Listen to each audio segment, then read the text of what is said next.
Hey, this is Luke Simons with Salt Strong. Today we're going to be testing the casting distance between Power Pro and Spiderwire. This is the Spiderwire Invisibraid line. And, everything else is equal. The same reels, same rods, the same weights. The only difference is just the lines that are spooled on the reels. So the white one is Spiderwire Invisibraid 10-pound test.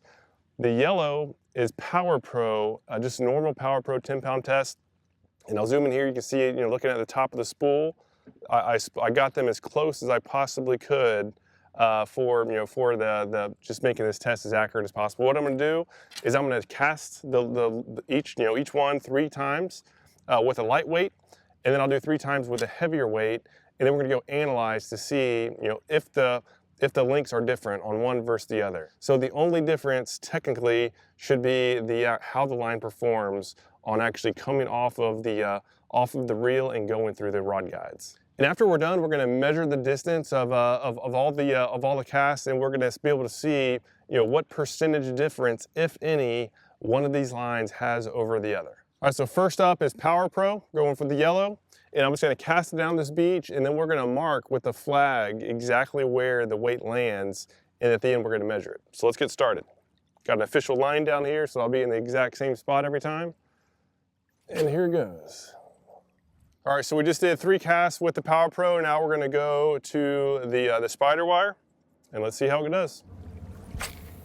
All right, so I made a couple changes. We're going to start with the Spiderwire on this cast. I changed the weights, so we have increased the size of the weights. We're now at a 1/2 ounce, so these are going to cast much further. Also, I did change the line, so I moved the spool from one rod to the other just to make sure that it's close and accurate as possible. So we're going to head and start with the Spiderwire, and then we're going to do the Power Pro, and then we're going to measure the results.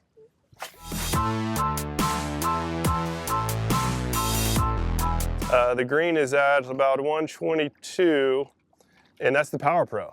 And so pretty interesting, the Spiderwire was a solid, we'll say that was 4 feet further on average. That's about 129 or so. So yeah, that was definitely impressive. So it definitely shows that for the first round, the Spiderwire won. And so let's go ahead and check out the longer distance. So yeah, so I just walked it off. We're at about 200 feet, just a little bit over 200 feet.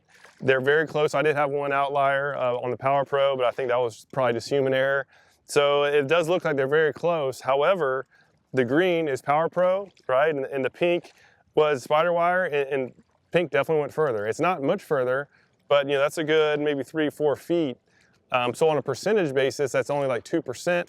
However, it did go further. Yeah, so these lines, they're brand new, both of them. I literally just spooled them up and started the cast, so I haven't used them, and I'm not sure how they wear over time. I'll be curious to maybe check that out in a future test, but at least on day 1 of using these 2 lines, the Spiderwire has definitely proven to have a slight advantage on casting distance. Well, that's the test for now. Again, leave a comment down below if you have any questions, or if you have any suggestions or ideas on what might have impacted the results. But yeah, thank you so much for your time in watching this video. If you do like to see product reviews like this and experiments, be sure to check our website, which is saltstrong.com. If you have not already been there, we do product reviews, and totally unbiased. We're not sponsored by any company. We do at least one a week. So be sure to check it out. Subscribe if you have not yet already done so. Once again, thank you for your time. I hope you can get on the water soon and catch some big ones. There's something about the water